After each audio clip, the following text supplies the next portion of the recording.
Cầu giống có xe lên từ nhà nó tao nó cũng phải ở tao đâu nè nè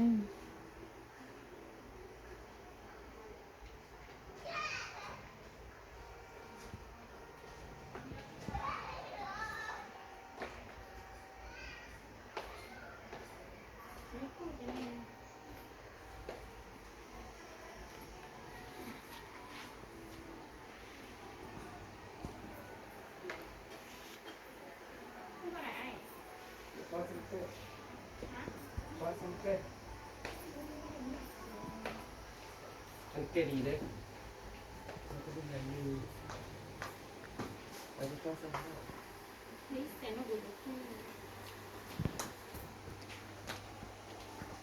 theoนี้ราคาเท่าไหร่ เท่าไหร่ใช่บ่มีหลายราคา หลายรา ไป คา ก็มี3เส้นไปก็มี 2 เซนไป3 เซนไปนะ 5เส้นไป3เส้นไปดีกว่า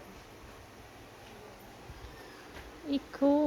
ก็ทางหน้าซาว อ๋อเซนเตอร์ได้เซนเตอร์เลยกับเขานะ ไปซ่อมแซมแค่มือหนึ่งพอดีเลยสุด ชงเก้าใช่ นี่ก็เบอร์อยู่แล้วน้องเคยเป็นเพื่อน ใส่ กัน ลงมือลูก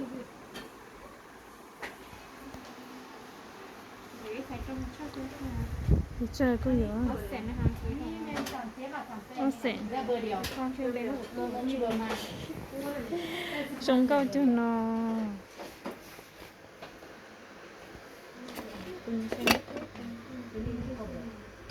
ลูกเดียวเนี่ยนี่ลูกเป็นราคาเทียว แล้วไปซ่อมแซมกันนะ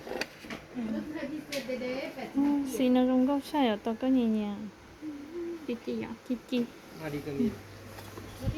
สีเดินก็จีจีอ่ะ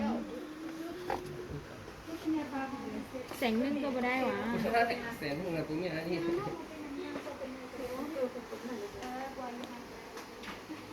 พอจะเอาพูดเอาเอาไป นี่นะเขา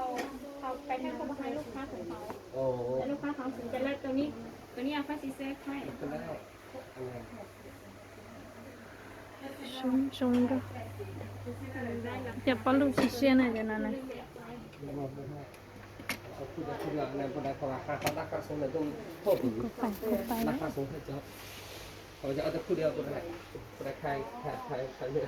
ชักคนละชงก็ใช่ ไม่ได้ขายย่อยแน่นหรอ ใครไม่อายุเขาราคาอันนั้นใครก็ได้พอค่านั้นมันราคาสูงให้เจ้าเราเขาจะลูกค้าเขาเลยมาใครก็ได้เนาะก็จะต้องเอาพวกบือค่าคูขึ้นไปเลยเขาจะราคาสูงให้เจ้าได้ เอาหลายๆคู่จึงได้ราคาส่งไหมบอก เอาหลายคู่คู่เดียวแต่ผมคงราคาสูงเนาะ ชักคนจะละมั่งชงก็ชักไป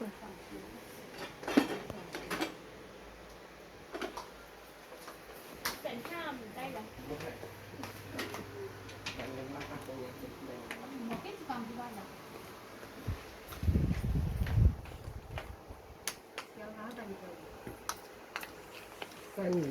阿西亚多少？ไม่ใช่เลยไม่ร้อนเลยมันมีผลที่ 嗯， เนี่ย只是那个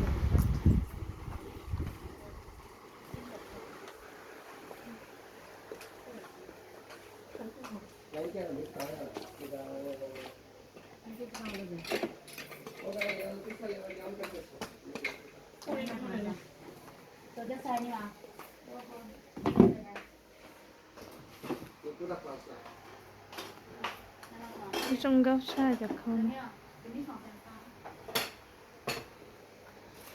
เสาคุณเอาให้เจ้าเสียงแก้วเจ้าเบอร์เลยแล้วนำไปส่งให้เสียง150,000ก็ได้ที่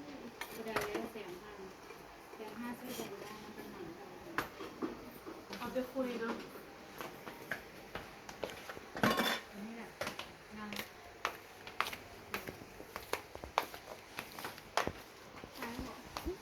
chỉ ở chữ mù xong